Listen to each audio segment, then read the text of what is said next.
Patrick Hennessy says that he understands that there's an anti-flathead screw lobby. Do you know why this is? Also, what is your position on flathead screws? I love flathead screws visually. I hate them installingly. I like them aesthetically. I like they work just fine as screws when properly applied, but there's almost no efficient way to install or remove them without damaging them.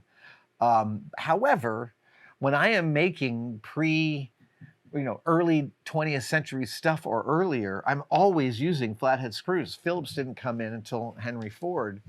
And so for me, it's a very important aesthetic that Phillips screws look too modern in an old piece of hardware. And I went, Patrick Hennessy, I went looking for this controversy. And the biggest complaint people have is that the screwdriver isn't self-centering. But I want to explain to you that there's this type of screwdriver you might not know about, which is a gunsmith's screwdriver. So normally a screw has a slot, and I'm just going to draw this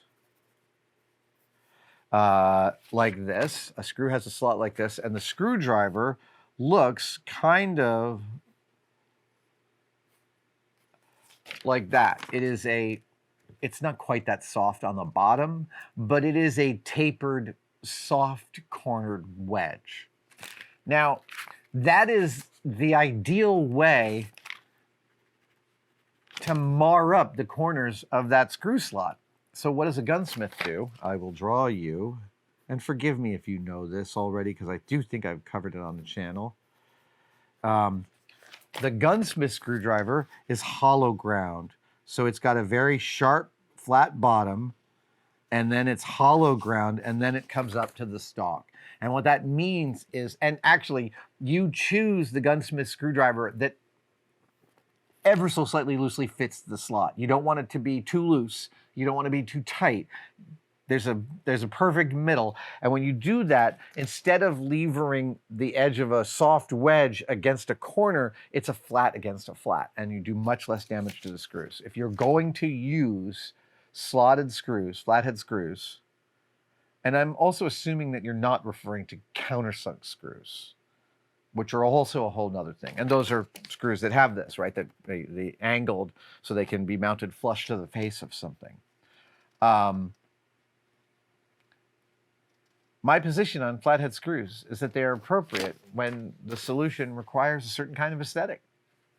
Yeah, and I have a giant complement of them, from very small to very big, because of all the different aesthetic things that I have built over the years that are like old stuff. I love making fake old stuff. In fact, my wife has been doing a lot of ceramic stuff lately, and we've been watching videos of ceramicists using a specific kind of hammer. Oh, this is a great question for the group. A specific kind of hammer it's a mallet, but it's a mallet where instead of being a round mallet, it's got, your cross section looks like this. It is like got a flat and then a round, and then the handle sits somewhere like there, sticking out. And I found one on Etsy for like $50, but it was brand new. So I totally brought it in here and sanded it down to a 220 grit, and then stained it and gel stained it, and then oiled it for my wife, so it felt like a nice old tool. What I'm curious about is, and here I'm just going to draw this for clarity.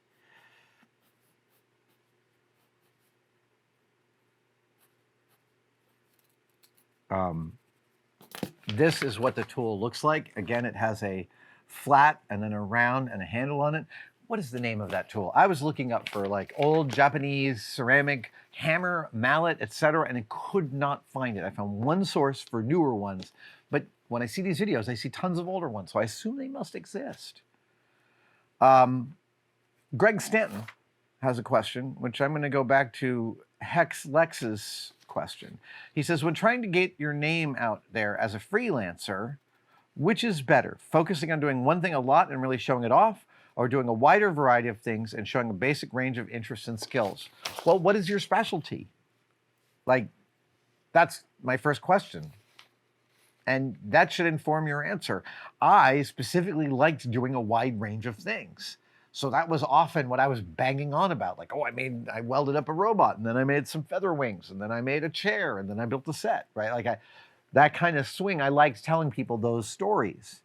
But you might be, you might focus on one specific area, like you might be a luthier or a stained glass artist, in which case I wouldn't try and expand your horizons just because. I would expand them because they're interesting to you.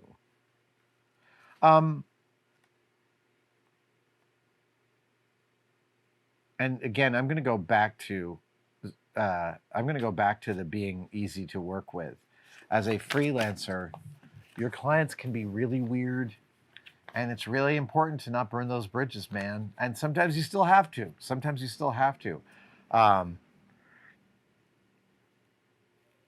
But yeah, I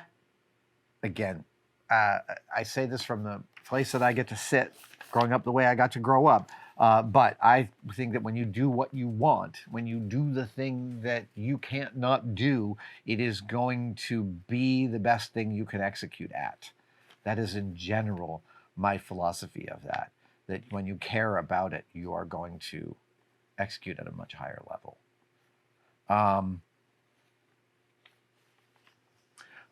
ADHD Media, hello. Is setting up a new shop in a new house. Congratulations. And I have a whole room for my office. Oh my gosh, congratulations times 5. Is a segmentation of tools in one area and stock in another a good idea for flow? Well, I don't know. I don't know what it's like to work in your shop. I think that's something you should try. Localizing stock is a hard thing to do, especially in a general shop. But I really like the idea. I really like the idea of segmenting one and then the other. I think even if it's wrong, it's going to give you a direction you want to go in. I've been working on this chair for a long time, and I just finished it this morning. And one of the things I'd been thinking about for a long time was a certain amount of paint on it. And I executed that yesterday, and I came in this morning, and I'm like, the paint's wrong.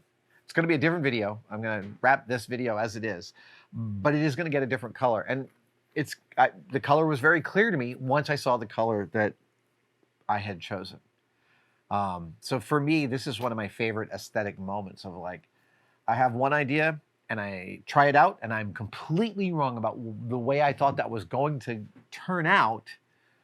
But the moment I see the wrong thing, I understand instantly what the right thing to do is. I just love that. Well, that is all of the questions on that page. We can get rid of it.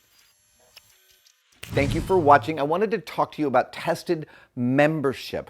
The Tested members are a key community that we find really, really remarkable. That's very separate from Tested and from YouTube. The Tested members, they buy each other memberships during our live streams. So if you're wondering whether to become a member, watch one of our live streams and someone may just give you one. It is hard to overestimate how much the Tested members actually make possible on this channel. They give us a lot of wiggle room. They give us a huge amount of feedback.